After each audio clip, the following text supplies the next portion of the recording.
Bismillahirrahmanirrahim. Assalamualaikum warahmatullahi wabarakatuh. Salam guru penggerak. Tergerak, bergerak, menggerakkan. Perkenalkan, kami calon guru penggerak angkatan 11 dari Kabupaten Banyuwangi. Saya Dewi Murdaningrum dari SD Muhammadiyah 1 Banyuwangi. Saya Trisuli Puryanisi dari SDN 4 Ketapang, Banyuwangi. Dan saya Duriatul Latifah dari SD Negeri 1 Pakis, Banyuwangi. Dan kami di sini akan melaksanakan demonstrasi kontekstual modul 2.3 coaching supervisi akademik yang terdiri dari pengamat, coach, dan coachee. Selamat menyaksikan.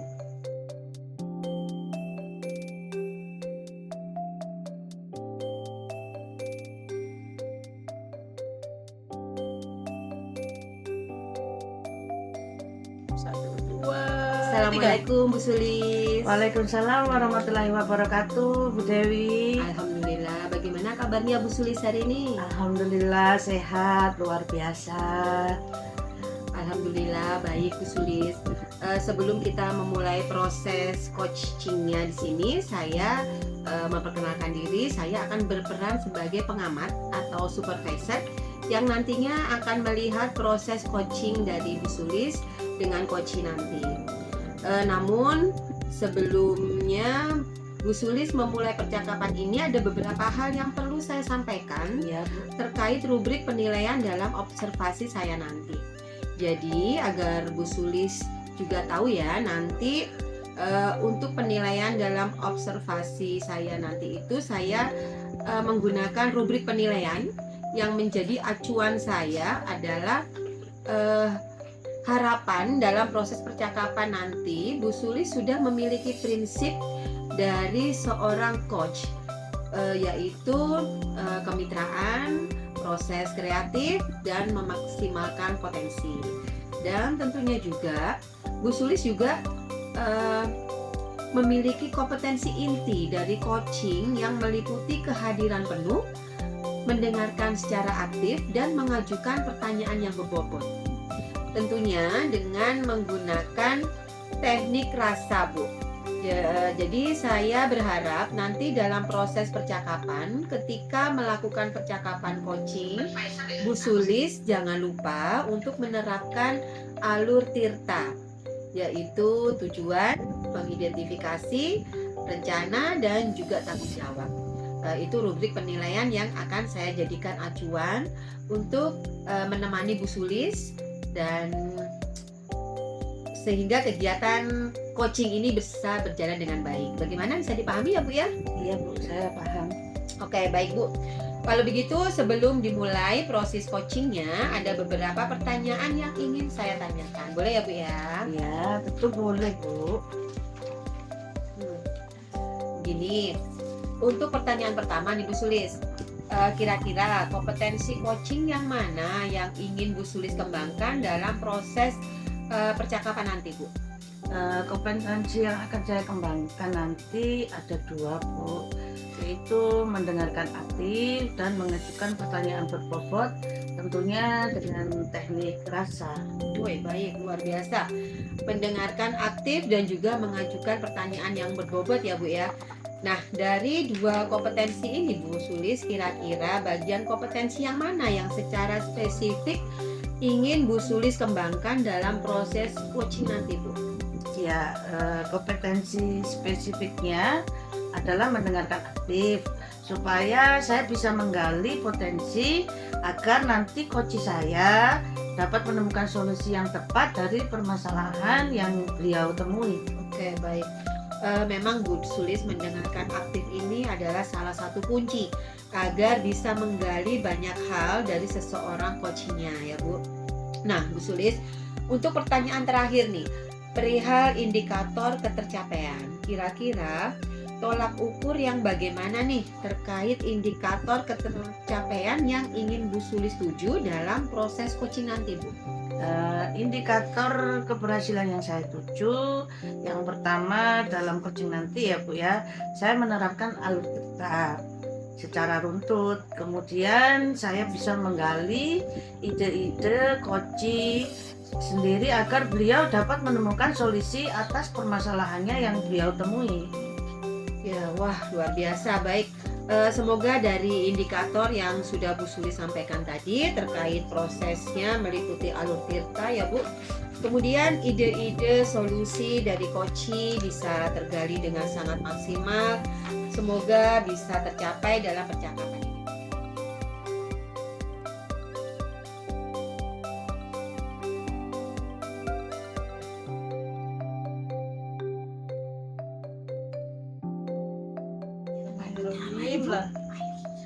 Selamat siang Bu Duri. Selamat siang Bu Tri. Bagaimana nih kabarnya Bu Duri hari ini? Alhamdulillah kabar saya sedikit kurang bersemangat nih Bu. Oh, kurang bersemangat ya Bu? Iya. Loh, kok kurang bersemangat? Kenapa nih? Iya Bu, sebetulnya nih saya pengen teman untuk ngobrol Bu, makanya saya WA nih Bu Tri. Begitu. Oke, yuk kita ngobrol bareng-bareng. Oke, monggo, saya setuju. Ngomong-ngomong nih Bu Duri, apa yang mau Bu Duri omongkan dengan saya? Gini Bu Tri, saya itu sedang bingung nih Bu, tentang pembelajaran di kelas saya. Pada saat saya mengajar nih Bu, materi teks prosedur itu murid-murid tidak fokus ya Bu, dan kurang antusias nih dalam pembelajaran. Saat saya beri penilaian formatif, nilai murid rata-rata rendah ya Bu. Oh begitu Bu Duri. Jadi saat ini Bu Duri merasa murid-murid tidak fokus dan antusias saat pelajaran bahasa Indonesia tentang teks prosedur, sehingga nilai mereka jelek, gitu ya? Iya ya Bu. Gini, saya rasa kok murid-murid itu kurang paham ya Bu mengenai materi teks prosedur itu. Mereka tidak meribut tetapi terlihat seperti bosan dan tidak bersemangat ya Bu. Oke Bu Duri, karena waktu kita ngobrol ini pendek, Bu Duri ingin mendapatkan apa nih di obrolan kita ini? Gini Bu Tri, saya sih berharap ya bisa mendapatkan solusi dari ngobrol-ngobrol kita kali ini. Solusi supaya murid-murid di kelas saya fokus dan antusias pada saat pembelajaran. Khususnya pelajaran bahasa Indonesia Bu Tri, materi teks prosedur, sehingga nantinya nilai mereka bisa menjadi lebih baik lagi. Oke. Berarti mencari solusi ya, Iya. supaya murid fokus dan antusias pada pelajaran itu. Iya Bu Tri, supaya murid-murid paham dengan materi saya itu gini, saya mengajar sudah menggunakan yang saya lakukan ya Bu ya, sudah menggunakan PowerPoint, kemudian sudah saya jelaskan tentang teks prosedur, dan saya beri contoh-contoh bahkan. Saya sudah menggunakan slide yang bagus loh Bu, padahal Bu lewat Canva dan lain sebagainya, bahkan sudah dilengkapi dengan video juga loh. Nah juga tapi saya lihat murid kok masih bosen ya Bu, dan tidak memperhatikan ending-endingnya nih saat penilaian, mereka itu nilainya kurang begitu bagus Bu. Oh begitu ya. Baik Bu Duri, menurut Ibu nih, anak-anak yang memahami fokus, antusias, dan memahami teks prosedur itu yang seperti apa? Gini Putri, menurut saya murid yang fokus dan antusias itu yang memperhatikan pembelajaran dan ikut berperan aktif dalam kegiatan itu Bu. Lalu yang memahami materi itu dengan jelas, misalnya nih dia tahu dengan jenis-jenis teks prosedur serta langkah-langkah dalam membuat teks prosedur itu bagaimana. Oh, jadi begitu ya, murid yang fokus dan antusias itu adalah murid yang ideal menurut Bu Duri. Iya Bu, begitu idealnya Putri. Oke, kalau murid-murid ada di level itu, kita bilang poin levelnya 10, begitu ya. Terus anak-anak yang tidak fokus, tidak antusias, dan tidak memahami materi di level 1, menurut Bu Duri nih, murid-murid di kelas Ibu berada di level berapa? Gini Bu, kalau saya amati sih ya rata-rata berada di level 5 ya Putri. Nah, memang sih ada beberapa murid yang fokus, antusias, dan memahami materi teks prosedur, tapi ada yang sama sekali, Bu, tidak fokus dan tidak antusias dan akhirnya tidak memahami teks prosedur. Nah, kira-kira pasti dia berada di level 5 ini. Oke, menurut Bu Duri, murid-murid Ibu berada di level 5 ya. Iya. Untuk memahami, bisa fokus, antusias, dan memahami materi, apakah ada kemungkinan murid-murid berada di level 10? Begini Bu, mungkin Bu untuk memahami materi teks prosedurnya berada di level 10. Tapi untuk fokus dan antusiasnya mungkin bisa dinaikkan ke angka 8 dulu. Karena itu perlu proses, Bu. Baik, level 10 untuk pemahaman materi Iya. dan level 8 untuk fokus dan antusiasnya. Menurut Bu Duri, apa sih yang bisa Ibu lakukan untuk membantu murid-murid Bu Duri di kelas supaya berada di level itu dalam memahami materi, fokus, dan antusias? Gini Bu, itu yang saya masih bingung mau apa. Terus kemudian saya sempat berpikir nih Bu, untuk melakukan pembelajaran yang berdiferensiasi yang sesuai dengan kebutuhan belajar murid ya Bu ya, seperti yang saya pelajari waktu pendidikan guru penggerak kemarin Bu. Bagus itu idenya, sekalian mengimplementasikan kurikulum Merdeka. Coba rencanakan aksinya bagaimana Bu Duri? Begini Bu, di awal semester kemarin saya kan sudah melakukan asesmen diagnostik nih ya, diagnostik dengan gaya belajar ya Bu ya. Saya sudah menganalisis, ternyata di kelas saya itu murid-murid ada yang gaya belajarnya 80% Bu. Kemudian itu termasuk kinestetik. Nah, yang lainnya auditory dan visual. Mungkin saya bisa melakukan pembelajaran tentang teks prosedur ini dengan menggunakan pembelajaran berdiferensiasi konten, kemudian proses dan seperti itu Bu. Wah, bagus sekali Bu Duri. Lalu bagaimana menerapkan pembelajaran berdiferensiasi konten, proses, dan produk ini dalam materi teks prosedur tadi? Ya.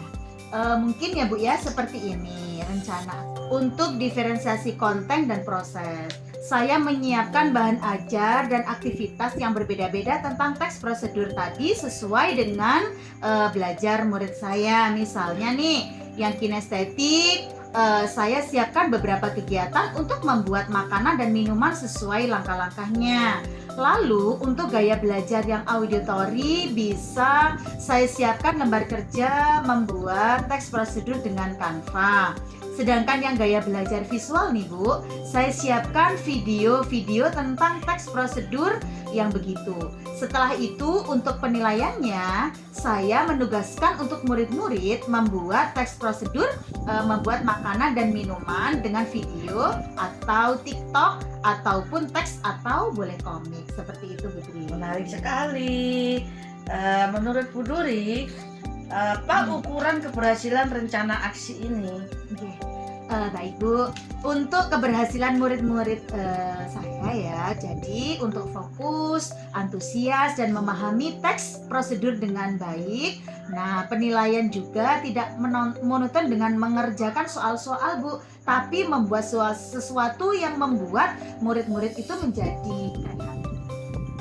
Baik Bu Duri, rencananya sudah bagus sekali. Iya. Apakah menurut Bu Duri ada kendala untuk menerapkan rencana Bu Duri nanti? Baik, mungkin seperti ini ya Putri ya. Mungkin kendala yang perlu waktu itu ya Bu untuk menyiapkan media-media. Mungkin Ibu ya kendala bagi saya ya, yang sesuai dengan gaya belajar murid dan butuh teman guru untuk diwawancarai waktu kegiatan nantinya. Seperti itu Bu. Oke Bu Duri, perlu waktu berapa lama untuk menyiapkan media-media yang dibutuhkan? Mungkin ya Bu ya, tentang media yang saya butuhkan itu mungkin kira-kira butuh 2 sampai 3 hari Bu. untuk mempersiapkan modul ajar, kemudian media, bahan ajar, serta LKPD. Adakah seorang yang mungkin bisa membantu Bu Turi untuk menyiapkan pelajaran ini? Dan untuk diwawancarai tentang teks prosedur, jadi pada saat pelajaran itu dilaksanakan. Begini Bu, saya bisa berkolaborasi dengan teman-teman saya, teman sejawat saya. Jadi kami bisa berdiskusi, menyiapkan dan gaya belajar yang bertipe seperti yang saya sampaikan tadi, auditor. Baik, kira-kira kapan nih Bu Turi mau menerapkannya di kelasnya Bu Turi? Oke, baik.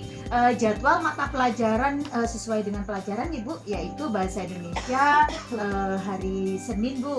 Kemudian hari ini kan sekarang hari Kamis nih, maka Senin depan akan saya terapkan. Baik Bu Turi. Nah, kita sudah ngobrol nih.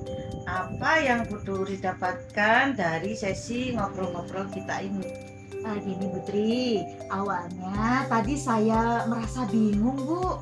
Nah, untuk mempelajari bahasa Indonesia, kayaknya itu yang sangat rumit sekali ya Bu ya, materinya, pelajarannya tadi. Kemudian murid saya tidak fokus dan tidak antusias yang mengakibatkan nilai mereka menjadi jelek. Nah, tapi di akhir ngobrol kita kali ini Ibu saya sudah mendapatkan solusi Bu untuk menerapkan pembelajaran yang berdiferensiasi sesuai dengan gaya belajar murid-murid saya, dan saya akan berkolaborasi dengan teman sejawat saya sesuai dengan tujuan pertama kita ngobrol tadi Bu. Wah, bagus sekali Bu Turi sudah menemukan solusinya. Iya. Tetap semangat dan selalu belajar ya Bu. Oke, siap. Dengan senang hati Putri. Terima kasih ya Putri ngobrol kita kali ini ya Bu. Sama-sama Bu Turi. Kalau butuh support, jangan lupa hubungi saya. Setelah pelaksanaan pembelajaran, jangan lupa ceritakan ke saya. Kita curhat-curhat lagi bagaimana Putri. keseruannya. Siap. Saya kembali ke kelas dulu ya Bu, karena murid-murid saya sudah selesai jam olahraganya. Baik Bu Turi, silakan. Terima kasih Bu. Sama-sama. Assalamualaikum.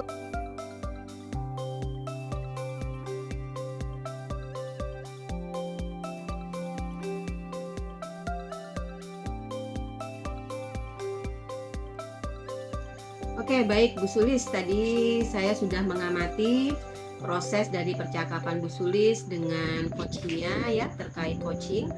Jadi sudah ada beberapa catatan dari saya. Namun sebelum saya sampaikan nih Bu Sulis, saya ingin menanyakan beberapa hal dulu. Boleh ya Bu ya? Boleh Bu, silakan. Nah Bu, untuk pertanyaan pertama nih Bu, apa yang sudah Ibu lakukan pada saat melakukan coaching dan yang sudah menjadi indikator ketercapaian dari proses yang sudah Bu Sulis lakukan? Yang sudah saya lakukan di coaching tadi, saya sudah menerapkan prinsip coaching, yaitu berupa kemitraan, kemudian proses kreatif dan memaksimalkan potensi coach saya. Kemudian potensi inti yang sudah saya terapkan tadi adalah mendengarkan aktif dan mengajukan pertanyaan berbobot. Iya Bu, jadi yang sudah Ibu sampaikan itu memang sudah sesuai dengan catatan saya ya Bu ya. Di catatan saya, Bu Sulis memang sudah memberikan prinsip sebagai kemitraan. Terbukti tadi ketika ngobrol merasa setara Bu Sulis, jadi tidak ada perbedaan strata. Kemudian Ibu juga sudah melakukan kompetensi inti sesuai dengan di pra-supervisi tadi ya Bu. Ibu juga mengharapkan ada dua, yaitu mendengarkan aktif dan mengajukan pertanyaan berbobot. Jadi dari catatan yang sudah saya catat ini sudah terlaksana Bu Sulis.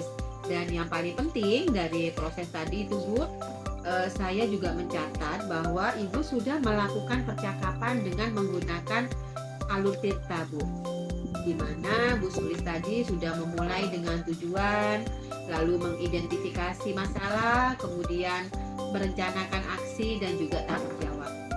Alhamdulillah secara gambaran umum dari catatan saya ini ya Bu Sulis, Ibu sudah melakukan proses coaching dengan sangat baik Bu, luar biasa sekali Bu Sulis. Terima kasih Bu.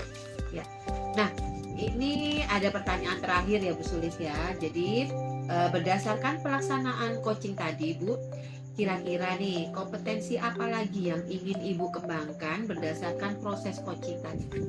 Ya, kompetensi yang ingin saya kembangkan adalah kehadiran penuh atau presence, yang mana mungkin coach tadi merasa ada sedikit unek-unek gitu Bu ya. Kemudian seharusnya saya menggunakan teknik stop agar beliaunya lebih rileks mengungkapkan permasalahan yang beliau hadapi. Baik Bu. Jadi kehadiran penuh atau presence yang menjadi harapan Bu Sulis ya agar lebih dikembangkan ya Bu ya. Dan saya berdoa Bu Sulis semoga teknik ini bisa segera Ibu maksimalkan dalam diri Bu Sulis. Tidak hanya potensi ini tetapi juga potensi yang lain agar semakin tajam dalam memberikan suatu pelayanan coaching terhadap mitranya atau coachingnya ya Bu ya. Dan saya juga berharap semoga proses ini juga menjadi bekal buat Bu Sulis yang nantinya ketika kedepannya melakukan proses coach juga bisa sesuai dengan harapan yang diharapkan dalam paradigma coaching ini Bu. Terutama dalam penyampaian atau layanan coach, Ibu tetap berpegang pada alur tirta ya Bu Sulis ya. Jadi alur tirta tetap dilaksanakan terus baik dalam kegiatan coaching maupun dalam kegiatan coach. Baiklah Bu, terima kasih Bu Sulis. Sebuah proses yang sangat luar biasa. Semoga bisa berjalan dengan baik untuk Ibu ke depannya ya Bu ya. Terima kasih Bu Dewi. Ya, baik, saya rasa itu cukup dulu seperti saya. Semoga bermanfaat ke depannya juga. Semoga Bu Sulis lebih sukses lagi. Terima kasih. Saya akhiri. Wassalamualaikum warahmatullahi wabarakatuh. Waalaikumsalam warahmatullahi.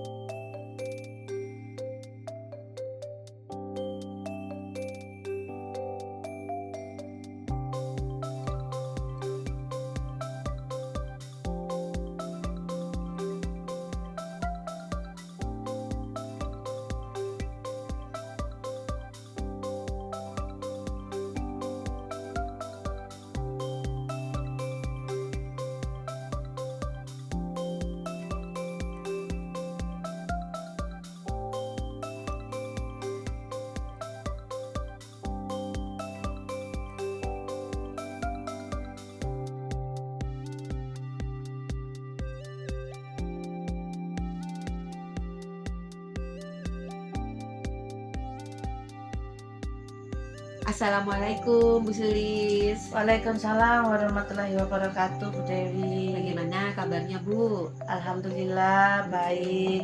Gimana Ibu juga baik? Alhamdulillah baik Bu Sulis. Apa yang bisa saya bantu hari ini Bu? Yaitu Bu, saya kesini bertujuan untuk sharing nih Bu. Apa nih yang Ibu ingin sharingkan dengan saya hari ini? Maaf sebelumnya saya mengganggu waktunya Ibu ya.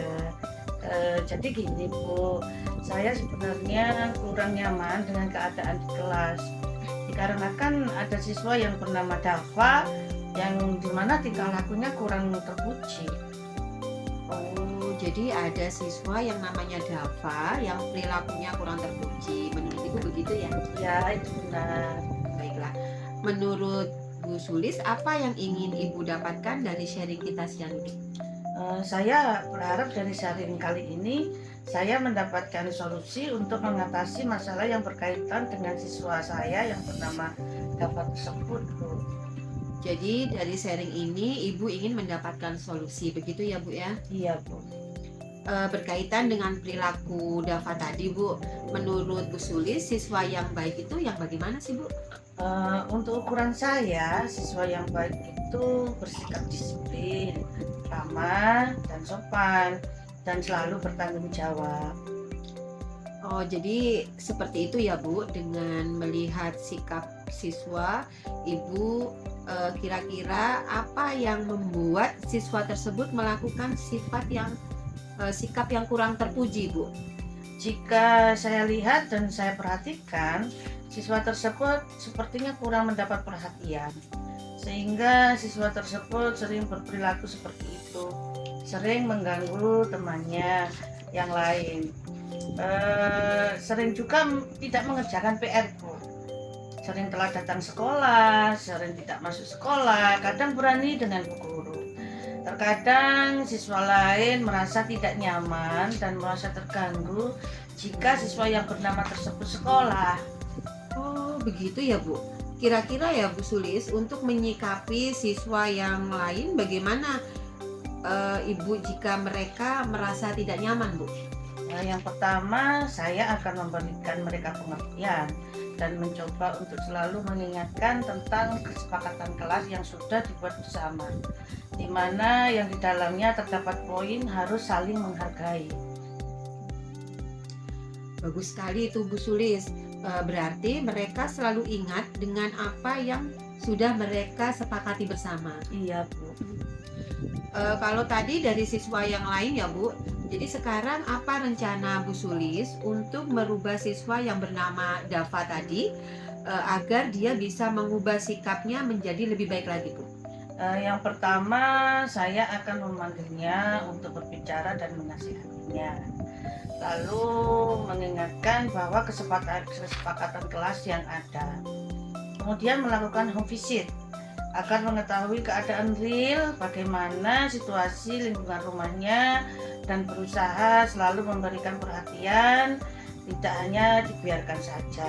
Gitu, Bu. Iya, bagus sekali Bu Sulis. Mudah-mudahan dengan cara tersebut bisa sedikit mengubah menjadi pribadi yang lebih baik lagi ya, Bu ya. Iya, Ibu. Terima kasih. Saya akan terus berusaha. Selanjutnya apa komitmen Bu Sulis terhadap rencana Ibu ini?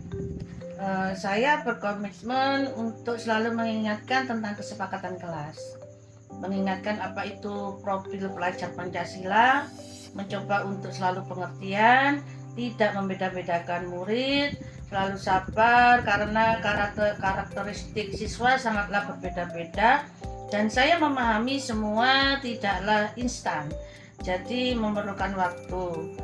Jadi dengan apa yang saya lakukan, mudah-mudahan bisa berubah ke arah yang lebih baik lagi. Ya, bagus sekali itu Bu Sulis. Saya sangat mendukung. Mudah-mudahan semua berjalan dengan lancar dan sesuai dengan harapan ya Bu Sulis ya. Ya, Bu, terima kasih atas waktunya untuk sharing. Mudah-mudahan kita semua bisa menjadi guru yang selalu dirindukan oleh murid-murid kita ya, Bu. Amin. Saya pamit dulu ya, Bu. Ya, terima kasih Bu Terima Sulis. kasih. Salam.